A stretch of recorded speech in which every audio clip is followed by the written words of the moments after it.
नमस्कार साथियों, मैं हूं Pramod Kumar Kandwal, intensive spiritual path से। महाभारत के अंदर भीष्म पितामह जी ने 100 से भी अधिक प्रतिज्ञाएं की थी और उन्होंने सभी प्रतिज्ञाओं को भली भांति निभाया, ऐसा वर्णन महाभारत पर्व के अंदर है।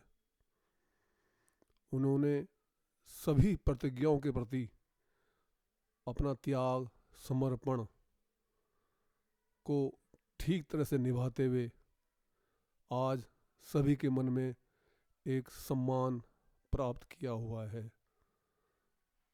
यदि हम किसी बच्चे से पूछें या किसी वयस्क से भी बात करें कि आप अपने दादाजी का नाम बताओ, तो शायद ही लाखों में कोई एक बता पाएगा। लेकिन यदि किसी से ये पूछें कि कौरव और पांडवों के दादाजी कौन थे, तो सभी बता देंगे कि भीष्म पितामह थे। तो इससे यह सिद्ध भी होता है कि कर्म का महत्व है। यदि हमारे कर्म अच्छे होंगे तो हमें हजारों साल के पश्चात भी याद रखा जाएगा, चाहे हमारी संतान हो या ना हो। तो भीष्म पितामह ने इतनी प्रतिज्ञा निभाई, इतने भीष्म कार्य किए कि उनको समाज ने, प्रजा ने भीष्म के नाम से पुकारना शुरू कर दिया। भीष्म माने बहुत हार्ड जो होते हैं अंदर से कार्य के प्रति।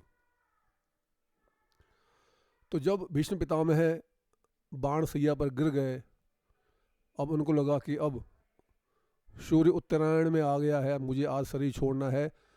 तो उन्होंने मैसेज भेजा कि मैं श्री कृष्ण जी से मिलना चाहता हूँ।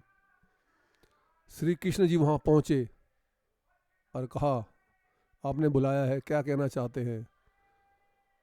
तो भीष्म पितामह कहते हैं, मैं सिर्फ ये पूछना चाहता हूँ, मैं सिर्फ ये दुविधा में हूँ कि मैंने इतनी प्रतिज्ञाएं की और सभी की सभी प्रतिज्ञाएं मैंने निभाई, तो क्या ये सही रहा या गलत? श्री कृष्ण जी तो इस प्रश्न का ही इंतजार कर रहे थे, पर चूंकि वो भीष्म पितामह इतने सम्मानित थे और अनुशासन और नीति के मामले में इतने कुशल थे कि कोई उन्हें अपनी ओर से सलाह दे ही नहीं सकता था, यहाँ तक कि भी अवतरित पुरुष श्री कृष्ण जी भी। पर चूंकि प्रश्न किया गया था और वो शरीर छोड़ने वाले थे आज रात, तो उन्होंने कहा, नहीं, यह आपने बिल्कुल गलत किया। आपने भीष्म प्रतिज्ञा करके आपने सिंहासन और राजा के प्रति निष्ठा रखते हुए ये ठीक नहीं किया। आपको समय के अनुसार बदलना चाहिए था। आपकी इस भीष्म प्रतिज्ञा ने लाखों करोड़ों व्यक्तियों को बेघर कर दिया, स्त्रियों को विधवा बना दिया। पूरा हस्तिनापुर नहीं, पूरा महाभारत डिस्टर्ब हो गया। आज युवा व्यक्ति बचे ही नहीं हैं, सिर्फ आपकी इस भीष्म प्रतिज्ञा की वजह से ही। ये आपने ठीक नहीं किया, क्योंकि साधु संत कभी भी प्रतिज्ञा नहीं करते, क्योंकि प्रतिज्ञा अहंकार का प्रतीक है।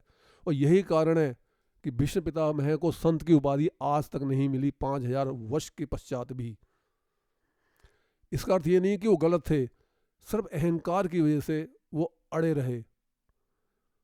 तो अवतरित पुरुष या संत महात्मा बताते हैं कि समय के हिसाब से बदलना चाहिए। ये विदुर ने भी उनको बताया कि आप भीष्म प्रतिज्ञा की आड़ न लें, आप दुर्योधन को दंड दें, धृतराष्ट्र को समझाएं। पर चूंकि उनको अपनी प्रतिज्ञा, अपनी निजी व्यक्तित्व का सबसे ज़्यादा भान था, उन्हें सबसे ज़्यादा अपनी ही पर्सनैलिटी का ध्यान था। यही कारण है कि लाखों लोग महाभारत में मारे गए और जिसकी वजह से हमारा देश आज तक डिस्टर्ब्ड है।